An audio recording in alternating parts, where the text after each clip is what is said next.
No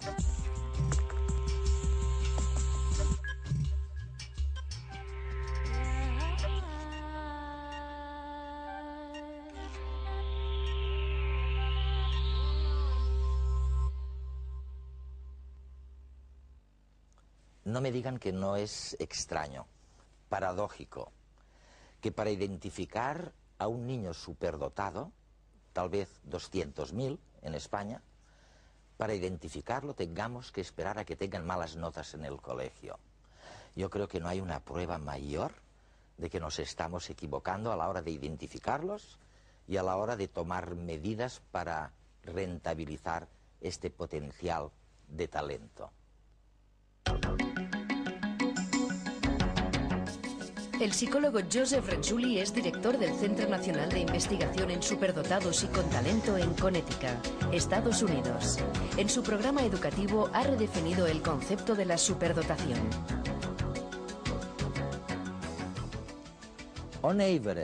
En promedio, ¿cuánta gente potencialmente superdotada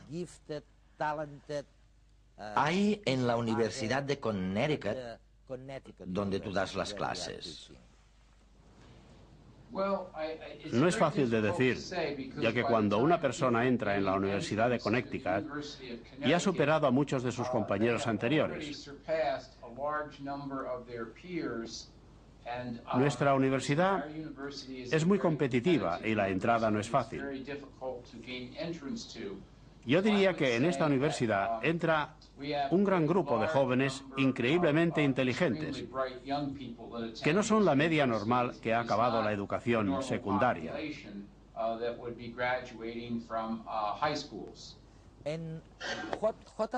¿Y qué pasa con los que son más normales? Quiero decir, ¿podemos tener alguna idea del porcentaje de recién nacidos que potencialmente tienen talento, son superdotados? ¿El 1%? Creo que es una cifra bastante superior al 1 o 2%. Podríamos estar hablando de aproximadamente el 15 al 20% de la población general.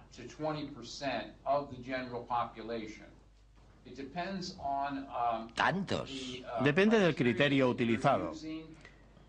En los albores de los estudios sobre los superdotados, se tendía a considerarlos un porcentaje muy pequeño, del 1 o 2%.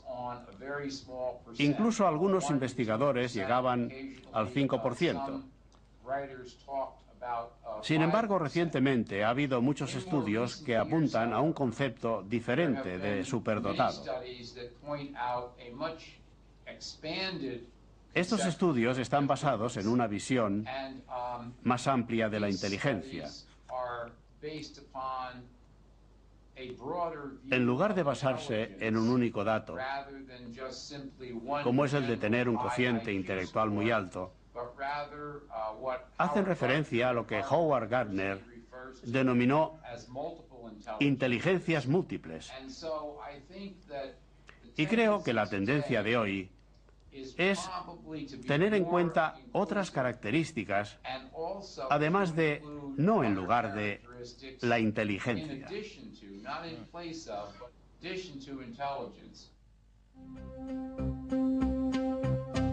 ¿Conoce usted a un superdotado? ¿Se ha dado cuenta de que a pesar de sus grandes cualidades es un desastre en otros aspectos? A una escala menor, ¿el alumno aventajado de su curso era también un artista y un atleta? Para explicarlo, los psicólogos nos hablan desde hace un tiempo de 8 inteligencias en lugar de una sola, como la mejor manera de describir las habilidades intelectuales de una persona. La genética unida a la educación y al contexto social de cada individuo condicionan que se desarrolle cada una de ellas en grados distintos.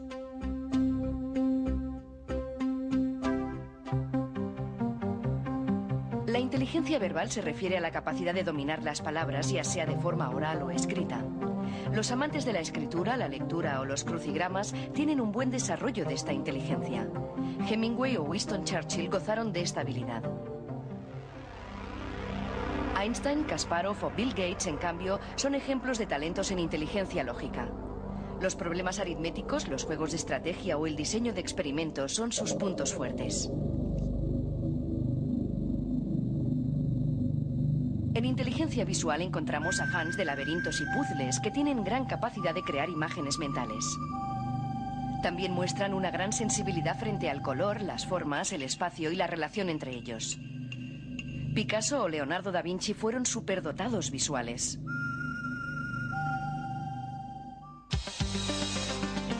Cuando pensamos en estructuras rítmicas y musicales, en los grandes compositores de la historia, estamos hablando de inteligencia musical. A los que gozan de esta habilidad, cantar y hacer ritmos, incluso con su propio cuerpo, les resulta tan sencillo como respirar. Además, discriminan sonidos que pasan desapercibidos a otros.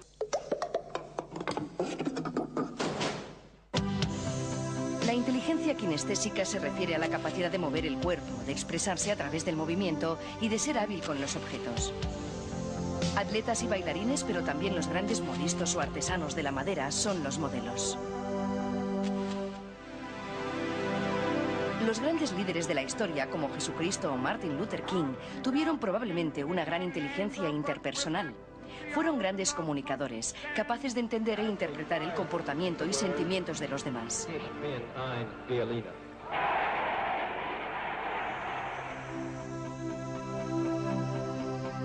La inteligencia intrapersonal, en cambio, se refiere a la capacidad de tener un buen conocimiento de uno mismo. Aquellos que controlan sus sentimientos y conocen bien sus dones y limitaciones tienen esta habilidad. Personajes como el Dalai Lama o Freud son ejemplos claros de talentos en este área.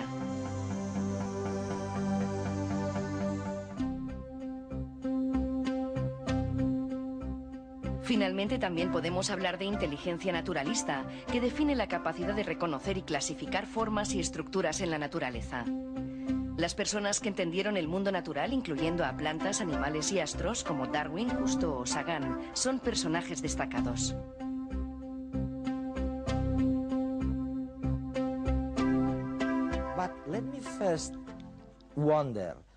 Déjame primero preguntarme una cosa. Cuando miras estos temas desde fuera, tienes tendencia a identificar a una persona muy inteligente por las notas excelentes que seguramente tendrá en la escuela. Y sin embargo, cuando hablas con los padres o los profesores, muy a menudo resulta que identificamos a una persona superdotada justamente porque causa muchos problemas. Oye, ¿cómo es esto? ¿Se explica porque ni la administración, ni los padres, ni los profesores saben tratar el tema de la manera más adecuada?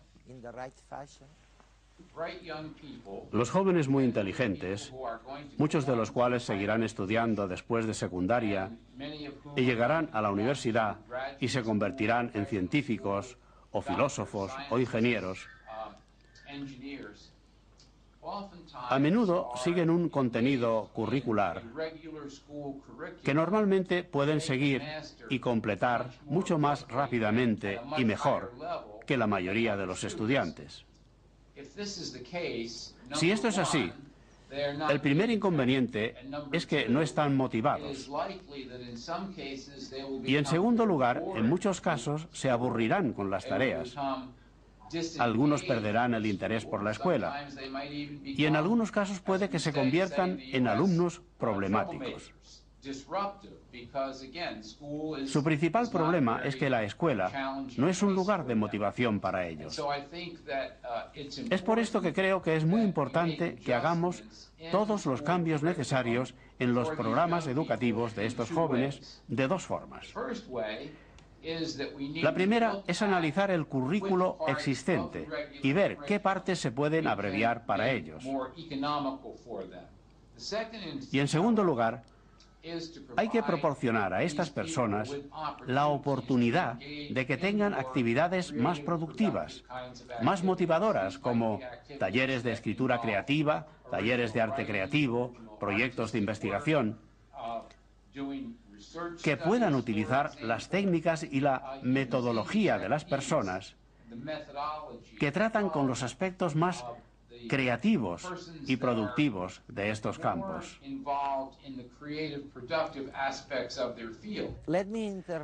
Déjame que te interrumpa un segundo.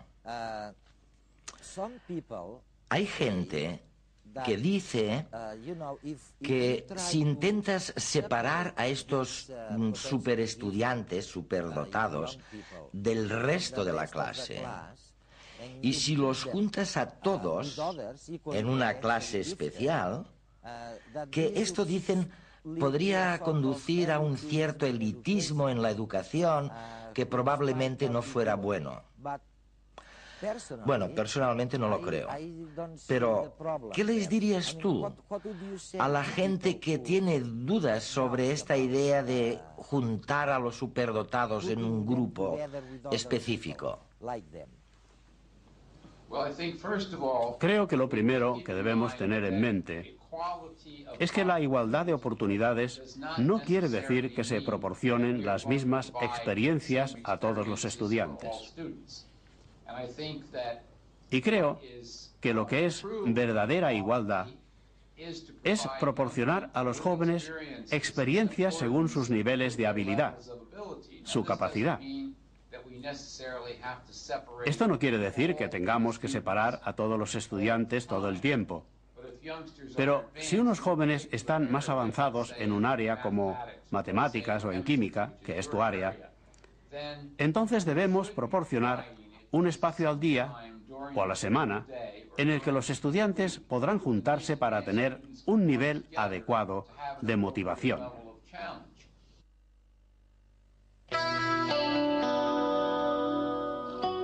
Un reloj de Dalí deshecho.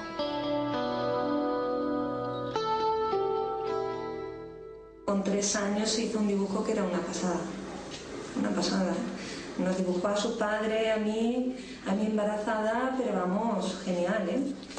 Y bueno, que luego lo veía siempre con los libros, y no he jugado nunca, o sea, con libros, aburrido con los niños, problemas con los niños.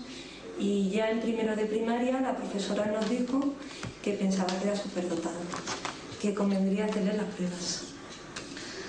Y sigue teniendo problemas con los niños porque es que se aburre. A lo mejor viene algún niño a casa y le saca, yo qué sé, un documental del cuerpo humano o un documental de peces o de fósiles o de arte, le saca un libro de arte y los niños salen aire, será. Y claro, sufres a tu manera porque lo ves solo en el patio, pero no, es un niño que es muy feliz porque él habla con la gente mayor y se lo gana, es que tiene como un imán. Pero claro, con los de su edad se aburre bastante.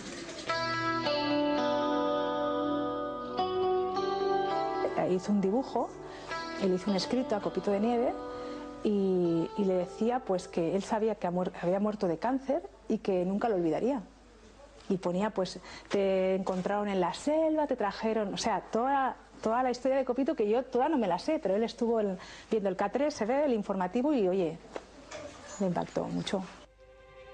En el Instituto Catalán de Superdotación, un equipo de psicólogos y pedagogos atienden las necesidades de Víctor y otros muchos niños, adaptando los contenidos que aprenden en las escuelas a su elevado nivel intelectual. Pero además de eso, se encargan de velar por su estabilidad emocional, ayudándoles a no sentirse discriminados. Desde este centro se intenta que esta iniciativa se extienda a todo el Estado español. Desde que él va y sabe que se le está haciendo un cambio en los estudios, que a lo mejor no es suficiente, pero algo se le está haciendo, y que ve que yo sé lo que le pasa, pues él está como más feliz, como si diciendo, bueno, por fin se han dado cuenta de que yo necesito algo más que lo de siempre. Pero esta ayuda es muy reciente. Miles de adultos han crecido sin saber que eran superdotados.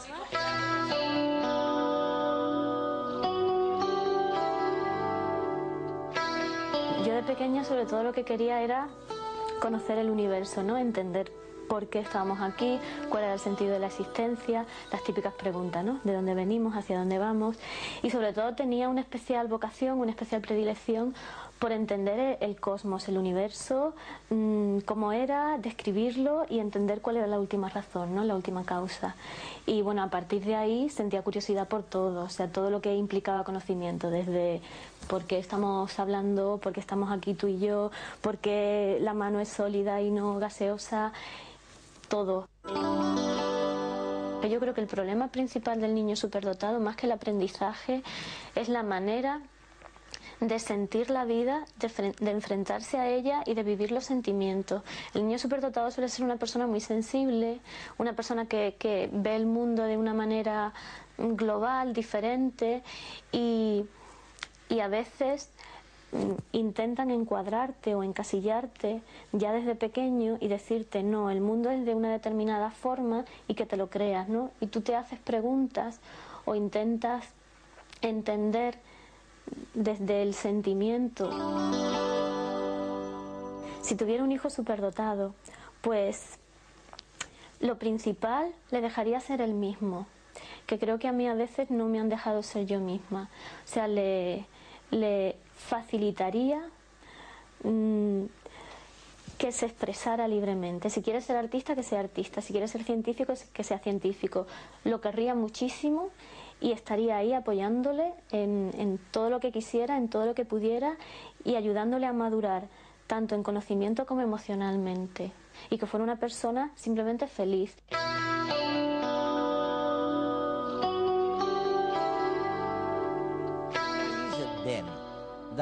¿Por qué sucede que los hijos únicos tienen más éxito que los hijos de una familia numerosa? Y de todos, los primogénitos parece que tienen más éxito en el mundo que los que le siguen después. Extraño. Esta es una pregunta muy interesante. Existen algunas investigaciones que demuestran cómo los hijos únicos a menudo tienen más éxito en la escuela y a veces en carreras universitarias. Esto creo que es cultural, sobre todo en países donde el primer hijo, si es varón, recibe una serie de atenciones especiales de los padres. Y a veces este es el hijo del que se espera que continúe el linaje o los negocios. De todas formas, hay un libro muy interesante que se publicó hace unos 5 o 6 años, del que ahora mismo no tengo la referencia, pero es una investigación muy seria, del Massachusetts Institute of Technology, y demostró que los hijos nacidos después del primero, y sobre todo el segundo, tienden a ser más creativos. Y en algunos casos reciben más reconocimiento por su creatividad que los primogénitos. Hay varias explicaciones de por qué esto es así. Una es porque quizá no se les ofreció de todo, o porque las expectativas de que fuera el mejor de la familia no iban dirigidas a él, de manera que tenían que ser más listos en la manera de enfrentarse a la escuela o a los problemas de la vida. Volveremos a este tema, porque, oye, tú obviamente has cambiado significativamente toda la problemática de la enseñanza, llamando la atención justamente sobre esto que acabas de explicar, que no es una cuestión exclusiva de tener un coeficiente intelectual alto, sino una cuestión de ser inteligente en la escuela.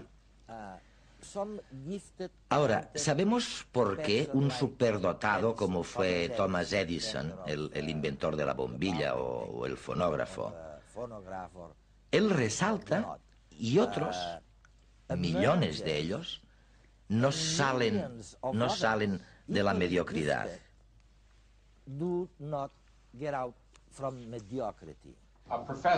Hay estudiantes que aprenden todo lo que se les enseña muy eficientemente, de forma muy rápida y a un gran nivel, y que te pueden repetir esa información en exámenes o evaluaciones. Y hay otros alumnos que aparte utilizan lo aprendido ante problemas o en otras situaciones donde introducen nuevas e innovadoras ideas. Tienen una gran parte creativa y además están dispuestos a trabajar más y mejor en un problema en particular. Podemos pensar que si agrupáramos a todos los que han sacado mejores notas e intentáramos que fueran inventores como Thomas Edison, inventarían nuevos aparatos técnicos, escribirían excelentes historias, poesías y obras de teatro. Pero sabemos que esto no sería así, no funcionaría. ¿Tiene algo que ver con el cerebro todo esto? ¿Se ha estudiado el cerebro de personas con talento que tengan un gran nivel de compromiso con sus tareas o con sus proyectos, de creatividad y de capacidades en general? Creo que la ciencia se encuentra en los albores del análisis del cerebro. Una de las cosas que seguro que sabes, por el proyecto del genoma humano, es que de hecho todos somos más del 99% iguales en nuestro DNA. Somos muy parecidos.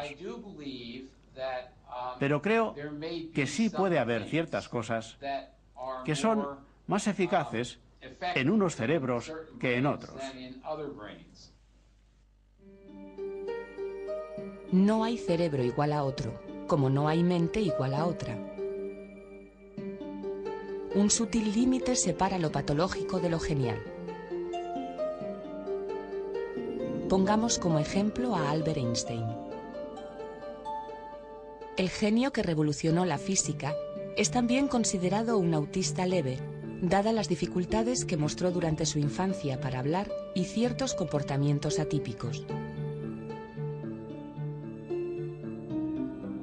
Su cerebro, preservado tras su muerte en 1955 a la edad de 76 años, muestra dos características curiosas. Comparado con un cerebro normal, posee un número mayor de células gliales en las áreas 9 y 39 del córtex prefrontal, correspondientes a la elaboración de planes, el lenguaje y otras funciones complejas.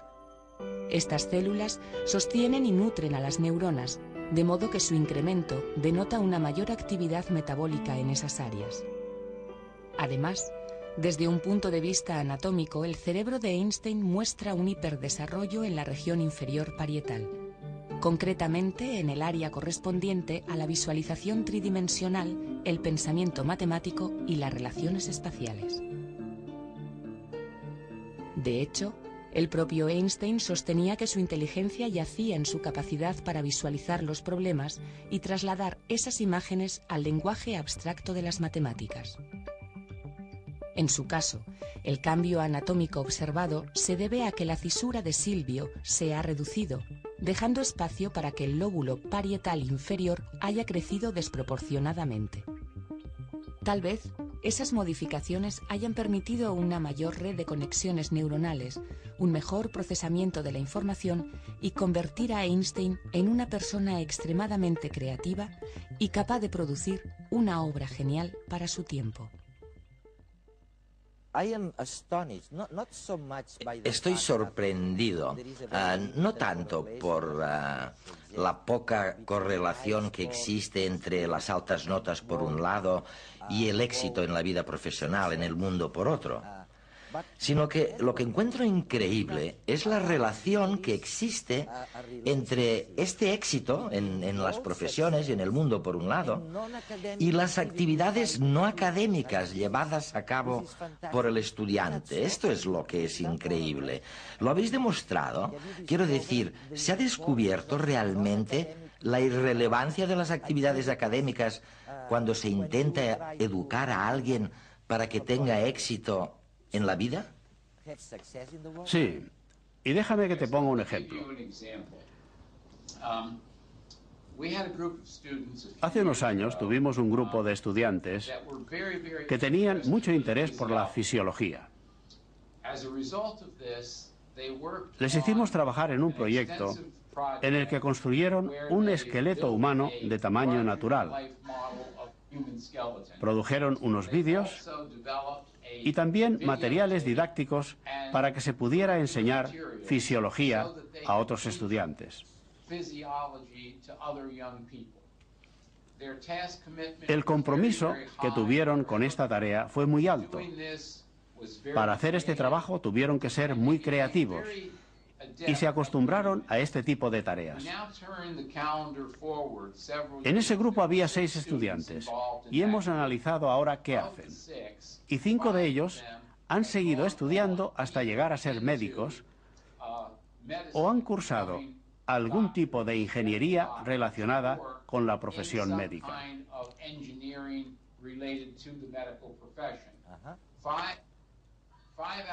5 de los 6 estudiantes han conseguido un máster o un doctorado. Y todos vienen de un colegio que está en una zona muy poco favorecida. Es decir, que no provienen de una escuela de gente adinerada. Antes de implementar este tipo de programa educativo, había muy pocos niños del distrito de esta escuela que accedían ni tan solo a hacer una educación secundaria. Y muy pocos durante años llegaron a hacer estudios universitarios. Respecto al seguimiento de estos estudiantes, se les entrevistó, rellenaron varios formularios en los que se les preguntaba, entre otras cosas, cómo habían conseguido este éxito académico, y todos identificaron el origen del éxito a su estancia en la escuela, en quinto y sexto del sistema educativo norteamericano, ya que se les habían ofrecido la oportunidad de hacer un trabajo creativo y original en un área en la que estaban muy interesados. Es divertido porque he leído el resultado de algunas investigaciones, que creo que son de tu propio equipo, en las que se sugiere que entre los niños de 12 años, todos ellos inteligentes, los que se sienten interesados por un tema en particular pasan mucho más tiempo con esta asignatura favorita que el resto de los niños mirando la televisión. Oye, ¿es así esto?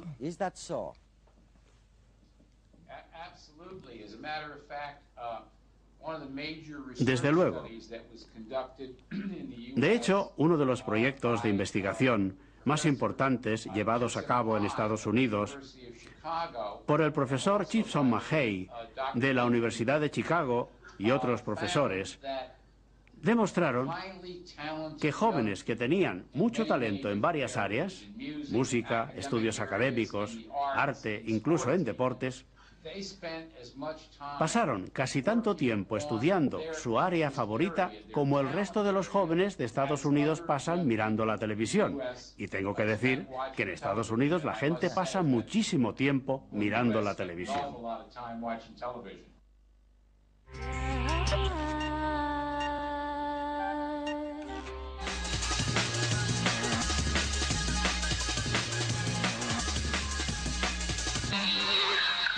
Hasta el momento, el sueño se ha relacionado con el aprendizaje y la memoria del cerebro adulto. Incluso se cree que favorece el procesamiento de los nuevos recuerdos. Un estudio asegura que dormir bien potencia el pensamiento creativo. En la investigación realizada en la Universidad Alemana de Lübeck se ha comprobado que el sueño reparador estimula la creatividad. Esto explicaría que cuando nos acostamos con un problema pendiente sin resolver en la cabeza, muchas veces a la mañana siguiente y sin esfuerzo encontramos la solución. Para analizar el fenómeno científicamente, se planteó un problema matemático a un grupo de personas. Unas estuvieron toda la noche en vigilia y otras se fueron a dormir. Las conclusiones son claras.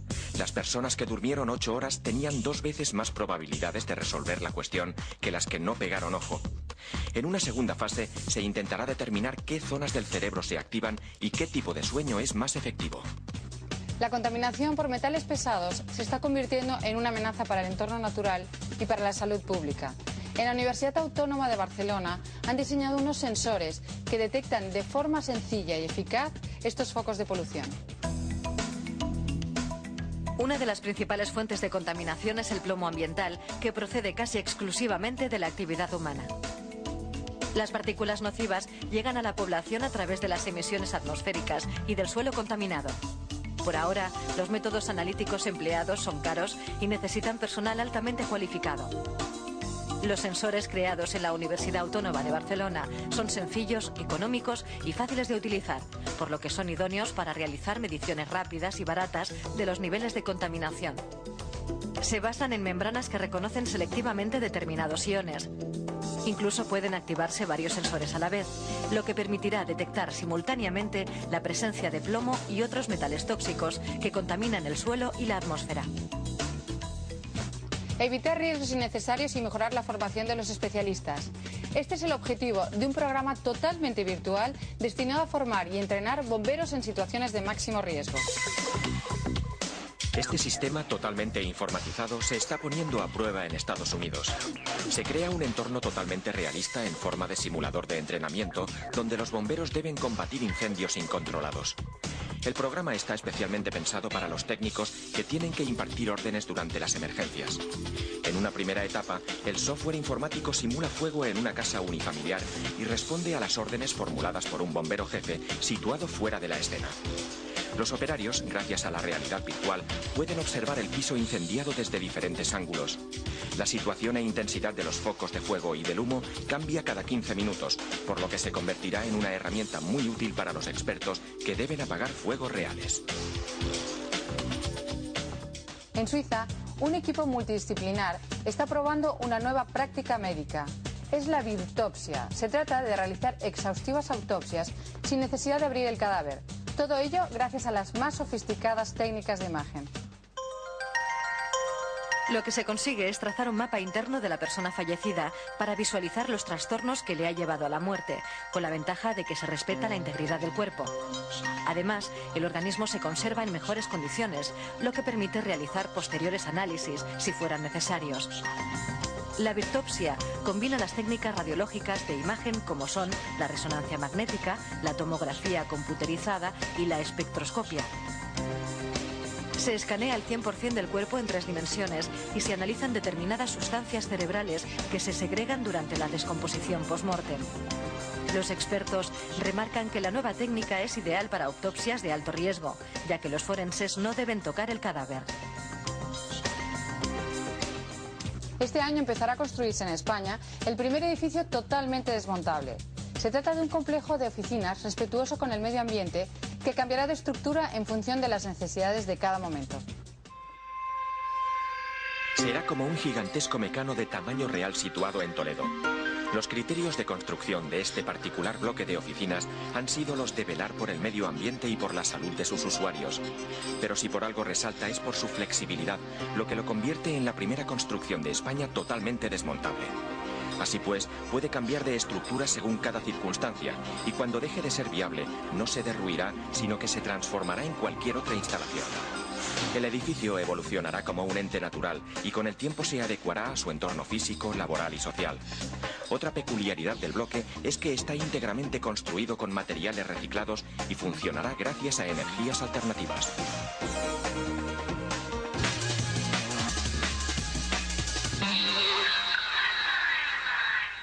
No me digan que no es extraño, vamos, que no es extrañísimo, que la mayoría de las veces identificamos a los niños, a los adolescentes superdotados, les llamamos superdotados, porque no van bien en la escuela, porque tienen problemas. No puede haber, yo creo, Javier, una prueba mayor de que los padres, las escuelas, los ministerios no lo hacen bien a la hora de tratar este problema, ¿no? Oye, los niños superdotados, ¿qué representan? ¿Un 2% de la población? Por ahí andará el tema si lo... Bueno, hay, como ya decía antes Renzulli en la entrevista, hay diferentes criterios, pero digamos que 2-3% sería muy aceptado por todo el mundo, pero se habla incluso del 5, del 10 y hasta del 15%. ¿Eso en España qué significa, por ejemplo? Bueno, en España simplemente si habláramos de un punto que se suele utilizar como referencia, que es el llamado CI 130, sí, que equivale a un 2,28% de la población, significa que estamos hablando de 150 a 160.000 alumnos, de los cuales hay unos pocos centenares identificados. Por lo tanto, quiere decir que la escuela no está realmente respondiendo a unas necesidades educativas específicas, y por eso luego van a venir los problemas, y por eso luego se van a asociar la alta capacidad con el niño con problemas. No, lo que es un problema es no atenderle, no que tenga alta capacidad. Oye, vamos a ver si nos aclaramos un poco. A lo mejor retrocedamos. ¿Cuáles son los mitos que hay en este campo? Primero, el de decir niño superdotado quiere decir notas fabulosas en la escuela. Mentira. No, mentira. Mentira. Niños superdotados, oye, con los demás y no necesitan ayuda externa. Mentira. Mentira total. Y el otro, no hay que ponerlos juntos. Sí. ¿Mentira? Bueno, sí, claro. ¿O hay que ponerlos juntos de vez en cuando? Hay que ponerlos juntos de vez en cuando, como las personas nos reunimos con otras personas diferentes según qué tipo de actividad vayamos a realizar. Cuando tú juegas al tenis, si juegas al tenis, pues jugarás, te socializarás con personas que jueguen al tenis. Y si tocas el piano, pues, o si vas a la montaña, quiere decir que según el tipo de actividades que uno se realiza, se socializa con unas personas o con otras. Pero puede haber un niño que sea muy competente a una edad muy temprana, por ejemplo, para las matemáticas, y que esté aplicando su conocimiento y su competencia respecto a las matemáticas para estudiar problemas de astronomía, y tú no puedes pretender que se socialice en ese particular con un niño que tiene dificultades de aprendizaje, porque simplemente no hay conexión. Tú sabes, Josep, ¿cómo sabemos que un hueso de dinosaurio, bueno, sí, con un hueso de dinosaurio, olvidémonos, digamos, un hueso de un homínido tiene 80.000 años en lugar de 20.000 años? No puedes saberlo. Bueno, pues lo vas a ver en el experimento de hoy de redes.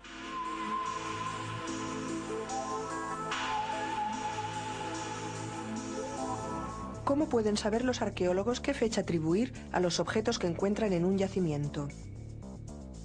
Por una parte, pueden comparar con objetos similares de fechas conocidas por documentos históricos, pero ¿cómo obtener una fecha de épocas en las que no había ningún documento escrito?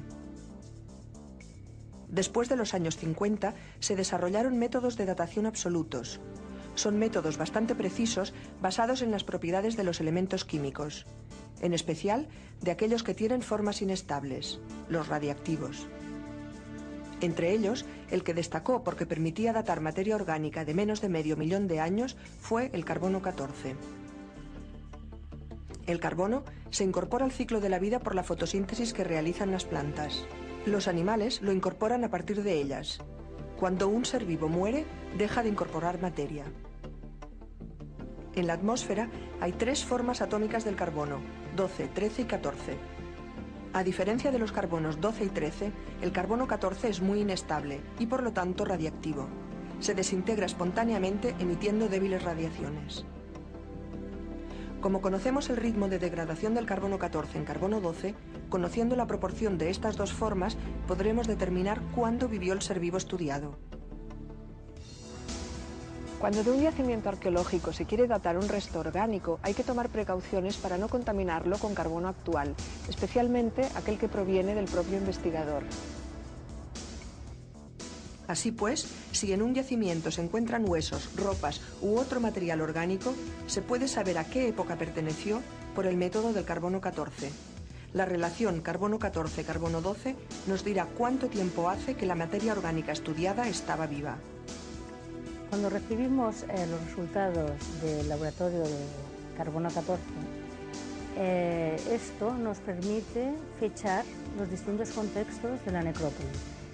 En el caso concreto de una de las urnas, la fecha de carbono 14 era del 620 al 590 a.C., que coincidió con la fecha que nos aportó el ajuar funerario que estaba depositado en el mismo contexto.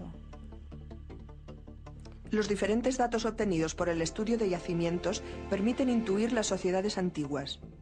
No solo los acontecimientos cotidianos, sino también su economía, su estructura social y demográfica e incluso su ideología. Hurgando el pasado, gracias a la tecnología, a las diferencias entre el carbono 14 y el carbono 12.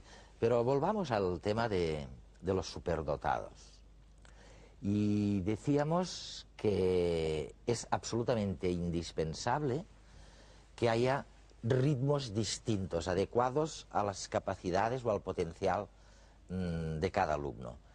Pero esto puede ir más allá, ¿no? O sea, si además de eso tenemos que idear métodos distintos de enseñanza para este grupo, o qué es lo que... Sí, efectivamente, creo que este es un punto de importancia especial. Cuando distintos científicos se refieren de que los superdotados piensan de otra manera, sienten de forma diferente, ven los problemas y tienen formas diferentes de su resolución y requieren formas de aprendizaje diferentes. Atender estas maneras de aprendizaje distintas que requieren es fundamental para el niño superdotado y muy beneficioso para el contexto del aula. Aquí tengo un informe que nos hace una profesora de una escuela pública de l'Empordà, de Calonge, que empieza diciendo: tener en el aula a un niño superdotado es toda una experiencia. Así que aquí parece que ya se demuestra que acepta un reto importante incluso para ella a nivel profesional, ¿no? Y a renglón seguido dice: la riqueza que aporta en el aula representa un beneficio muy importante para los otros niños. Sí, pero Josep, vamos a ver, pero uno de los problemas más comunes es que a veces el superdotado no le da la gana de demostrar que lo es, o sea, de enseñar su vocación práctica de solución de problemas, o sea, no está interesado en esto. Sí, dime, sí, o contradíceme. No, es totalmente cierto. Bueno, eso es lo que llaman los expertos, lo que evitan es el etiquetado social, porque algunos incluso llegan a decirle a sus padres: tengo que cambiar porque yo soy el único diferente en mi clase. Entonces, en cuanto uno es identificado en una clase como el que siempre tiene la respuesta o el que siempre sabe cuál es la tarea que hay que hacer y de la mejor manera posible, muchas veces es rechazado por los demás como el empollón, el listo, etcétera. Hay una serie de etiquetas que no traen cuenta. No ocurriría lo mismo si este niño fuera un gran jugador de fútbol, porque eso es popular a determinadas edades y entonces se convertiría en el líder del grupo, ¿no? Pero de todas maneras, a mí me parece que efectivamente muchas veces los niños, esto como son muy listos, lo descubren enseguida y lo que hacen es camuflarse.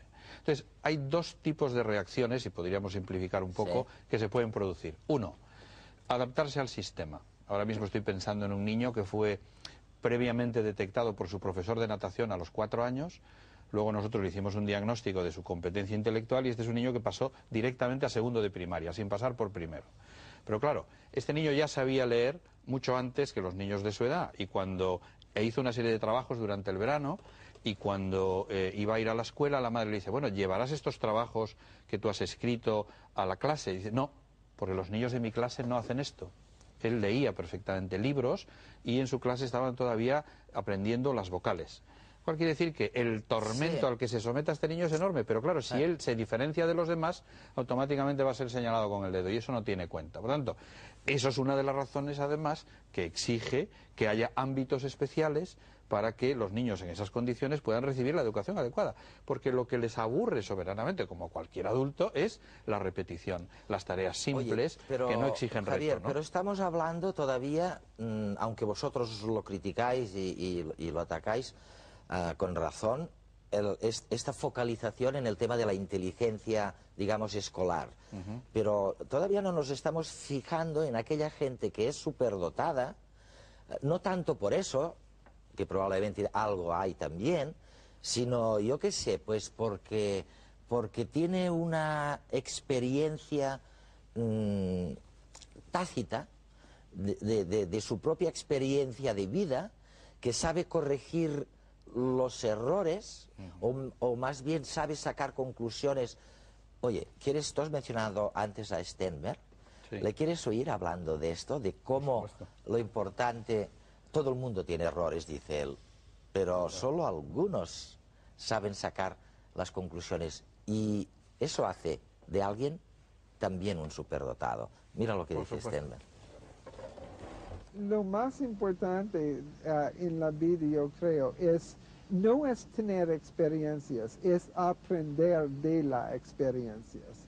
Y todo el mundo tiene experiencias, pero nuestras investigaciones muestran que la gente que adquiere el conocimiento tácito, el conocimiento de cómo manejar sus vidas, cómo ganar más dinero, cómo estar más apreciado, cómo hacer el trabajo mejor, son personas que aprovechan su experiencia. No es tener la experiencia, es aprender.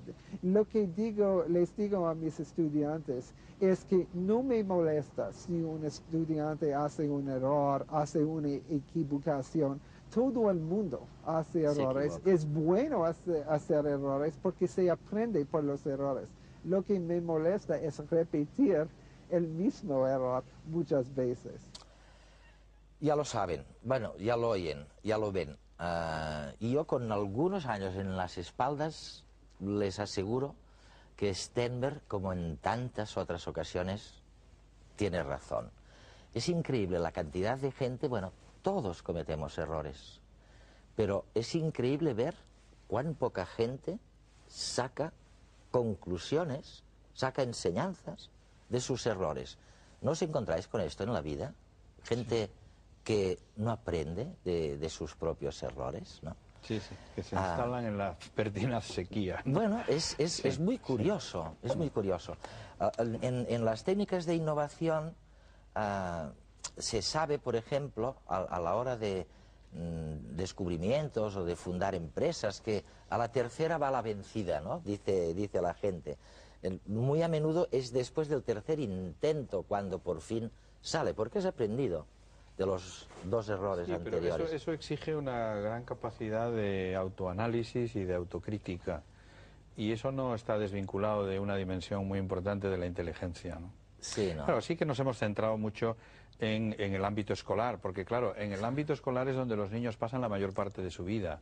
No hemos hablado aquí de la creatividad para las artes plásticas, para la música, para el deporte, pero fíjate, hay una idea que a mí me parece que es importantísimo destacar, y es que si el talento no se promueve, para promoverlo hay que identificarlo antes, si no se promueve de una manera activa, corremos el riesgo de que se pierda. Y se me ocurre poner un ejemplo que todos hemos vivido en España en el último periodo de años. En la Olimpiada, los números son aproximados nada más. Sí. En la Olimpiada anterior a Barcelona, me parece que ganamos del orden de 4 medallas, el equipo olímpico español. En Barcelona creo que fueron del orden de 22. La Olimpiada siguiente a Barcelona ganamos 12 y la siguiente creo que volvieron a ser como 4. Bueno, las cifras son totalmente de memoria aproximadas, pero ¿esto qué quiere decir? ¿Que el desarrollo físico de los españoles sigue un procedimiento ondulatorio? No.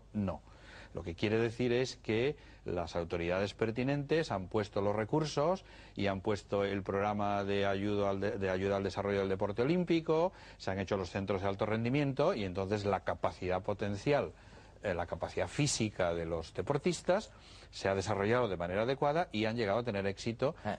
¿De acuerdo? Bueno, esto mismo se puede aplicar a la escuela. Y a pesar de todo, a pesar de que lo hacemos mal, parece, en la escuela, en la casa, a pesar de eso, cada vez somos más inteligentes. Eso es la famosa ley de Flynn, ¿no? Así es. Parece que generación tras generación aumenta el coeficiente de inteligencia. Vamos a verlo. En torno a 15 puntos. El coeficiente intelectual ha ido aumentando de forma imparable en los últimos 50 años. ¿Significa esto que somos más listos que nuestros abuelos? ¿O lo somos de manera diferente? Las causas de este aumento no son claras. Es evidente que la genética no puede actuar en tan poco tiempo, por lo que se debe recurrir al factor ambiental. Sin embargo, esto conduce a una paradoja, porque casi todos los estudios señalan que cerca del 75% de nuestra inteligencia está grabado en los genes.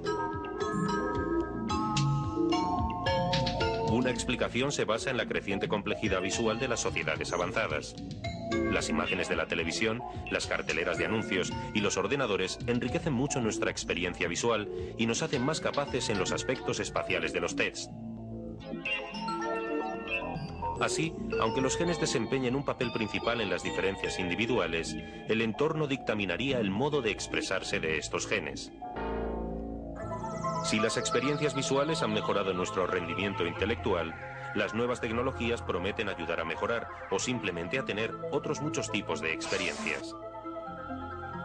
Además, es muy probable que la introducción de la inteligencia artificial y de las experiencias virtuales en la vida cotidiana varíe también la idea de inteligencia.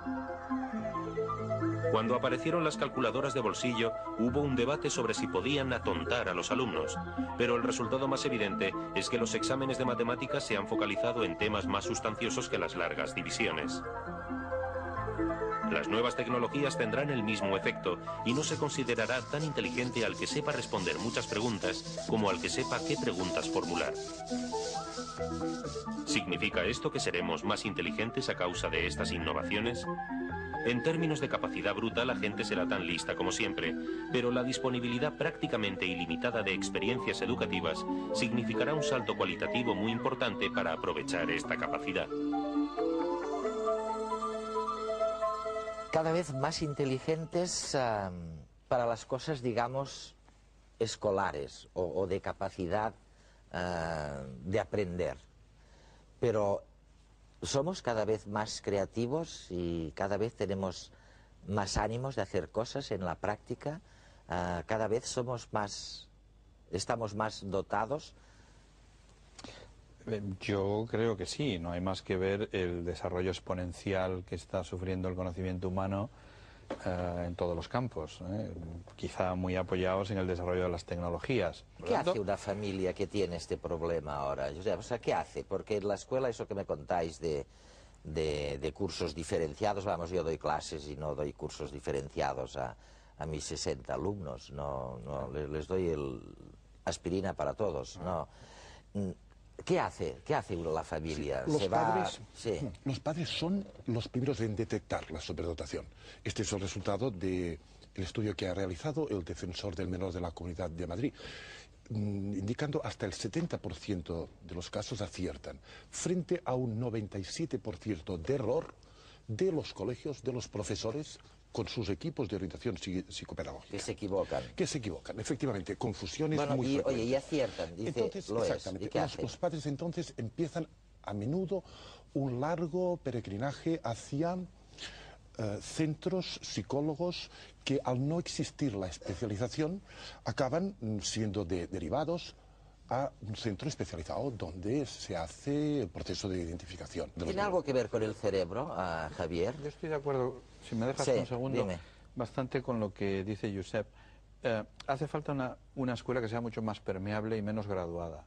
Si no desarrollamos procedimientos para identificar de manera sistemática a los alumnos, como se hace en otros países, y si no le damos a los profesores las competencias que necesitan para hacer un tratamiento diferenciado dentro del aula, es decir, si pretendemos que las cosas cambien simplemente porque la ley es acertada en su formulación, pues esto es como decir que creceremos al 7%, porque simplemente lo ha dicho la ley. Oye, pero eso no es suficiente. Has oído hablar de la cuestión. La cuestión es el espacio que tenemos para nuestra audiencia. Es un concurso y con este programa termina el de los últimos meses. La pregunta que les habíamos sugerido, era cuál es el mayor descubrimiento de la historia, descubrimiento científico.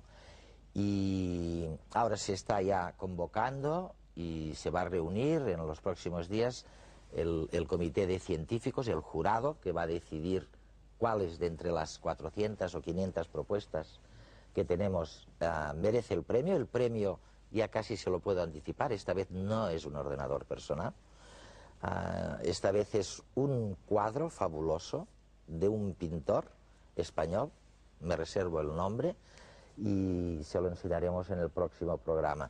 Pero sí quiero aprovechar antes de que nos despidamos para sugerirles cuál va a ser la próxima cuestión.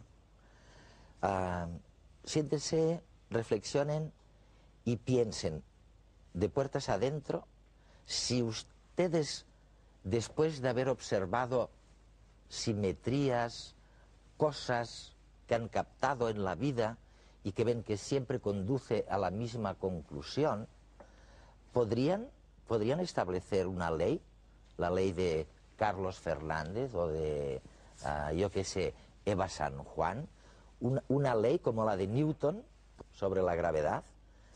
El concurso de la cuestión en los próximos meses va a girar en torno a eso. ¿Cuál sería su propia ley? Una ley que ustedes han descubierto, que es científica y que no falla. Bueno, no les podía dejar con un interrogante más maravilloso hasta la próxima semana, en que espero nos volvamos a ver.